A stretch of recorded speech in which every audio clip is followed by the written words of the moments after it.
Hi, I'm going to talk about an identity crisis that can sometimes coincide and come along with a faith transition. So my name's Brooke Booth. I'm a life coach for Mormons in a mixed faith marriage. So you'll know you're having an identity crisis coupled with your faith transition if a few things are going on, and I'm going to describe them to you. If you go into your closet to get dressed in the morning and you're kind of freaking out and panicking because you're not sure what to wear, if you wear this, people will think that. If you wear this, people will think that. And it usually has to do with shoulders and things like this. This is probably an example of you having an identity crisis. Another one is you really struggle talking to your kids or your extended family because you're afraid of upsetting your spouse. You're afraid of their reactions, so maybe you're secretive or you're not as open and you're not engaging as much to your kids or extended family as you would otherwise. Another one is maybe you're just questioning marriage fundamentally. Do I want to be married? What do I think of marriage? What do I think of heterosexuality?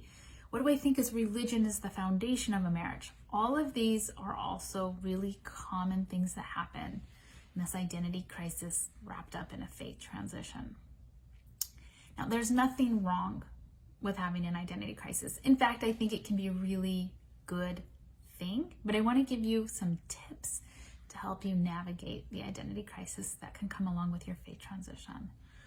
1, be gentle with yourself. There's no wrong way or right way to work through this.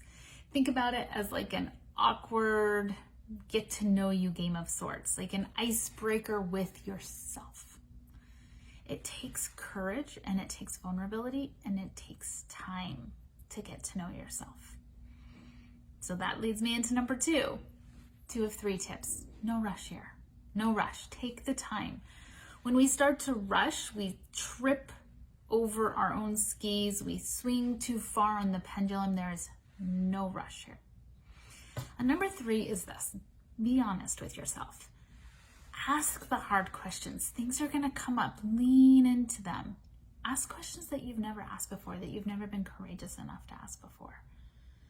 Get curious. Think about yourself of like putting on the white lab coat and really taking a curious, deep dive into you and your life. Okay, those are my 3 tips to help you if you're having an identity crisis because of your faith transition.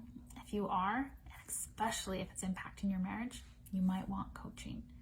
Feel free to reach out to me and we can set up a free call to talk about your faith crisis, your marriage, your identity crisis, all of it. And let's see if coaching is a tool that can help you navigate this season of your life. Reach out to me at brookeboothcoaching.com and grab a free call, or just message me if that's the easiest way. All right, wishing you the best.